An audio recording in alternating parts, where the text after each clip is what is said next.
Com a chegada do frio e a geada em muitas cidades do Brasil, a produção de hortaliças e legumes fica prejudicada nesse período. Além disso, a falta de chuva em algumas regiões também prejudicou a produção agrícola de alguns itens. E é sobre isso que a gente vai conversar agora com a Rafaela Lourenço, que está no Mercadão de Taubaté, aqui próximo da gente. Boa tarde, Rafa. Como é que estão os preços por aí? Tem alguma dica na hora de escolher os produtos para a gente não pegar os mais caros?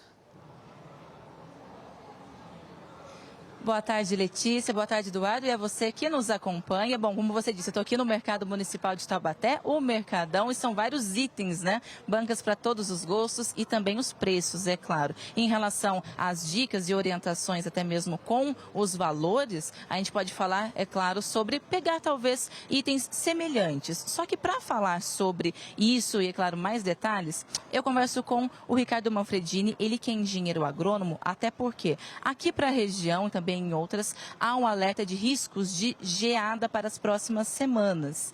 Ricardo, explica pra gente quais são os produtos, os itens que são mais afetados com a geada, principalmente, é claro, nessa época do ano, outono, inverno. Boa tarde. Boa tarde. As hortaliças folhosas são as que mais são afetadas, né, que são as mais sensíveis. Depois, alguns legumes também que são produzidos nessa época. A gente pode citar alguns exemplos também, até porque agora o nosso cinegrafista, né, o Davi Ferreira, mostrando alguns itens aqui nessa banca ao lado, o que podemos destacar, né, para o consumidor que está em casa agora acompanhando. Então, tem algumas culturas que são mais de época do calor, né? Então, a gente poderia citar aí quiabo, jiló, pimentão, né, a própria berinjela, que são culturas que sentem mais o frio, né? Então, a oferta vai diminuir.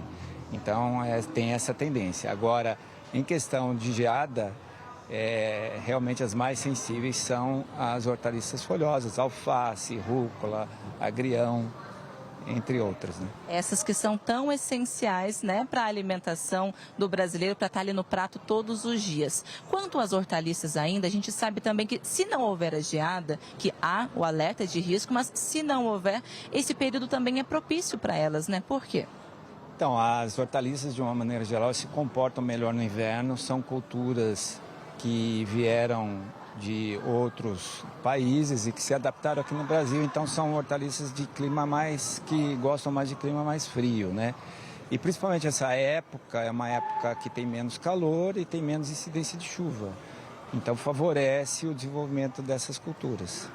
E por falar em época do ano também, agora outono, daqui a pouquinho inverno, inclusive fazendo bastante frio aqui também em Taubaté e nas cidades vizinhas, quais produtos que a gente pode ver com mais facilidade nas bancas e também aqueles como as frutas, né, que a gente vê com menos intensidade?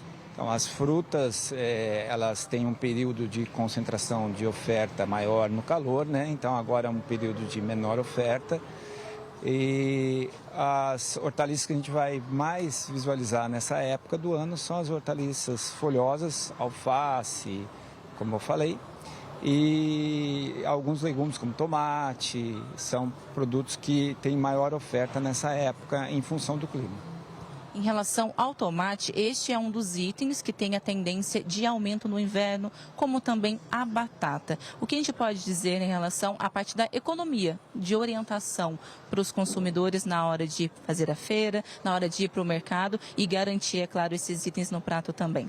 Então, ele pode substituir algum desses alimentos por algumas raízes, né? No caso de batata, você pode, agora tem muita oferta de mandioca, então você pode substituir pela mandioca.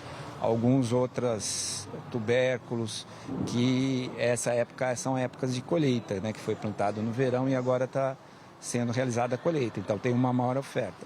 No caso de tomate, procurar outras verduras que possam estar substituindo aí, que são culturas como pepino, alguma coisa nesse sentido, ou próprio outras hortaliças aí que se encaixem aí no paladar do consumidor. Certo, Ricardo, muito obrigada pelas suas informações. Só informando também o pessoal de casa quanto aos itens que podem ter aí a tendência, né, de aumento no inverno, como eu disse. Batata, própria alface, né, com as hortaliças, também tomate, milho e soja. Agora, aqueles produtos que têm a tendência de queda neste período do ano, aparece o abacate, uva e também a cenoura. A gente torce para que esse friozinho, pelo menos, seja um pouco mais leve, né, Letícia e Eduardo, para que também não acabe aí ocasionando uma alta nos preços, mais uma vez, em relação aos itens, né, para o pessoal poder comprar. E a gente também, é claro. Eu volto com vocês aí no estúdio. Valeu, Rafa, pelas informações. E o jeito é como o especialista estava falando ali, né? É substituir alguns produtos. Exatamente. Se estiver muito caro, procura mais barato. Não tem jeito, né? É o que não dá para sofrer com o bolso. Até já.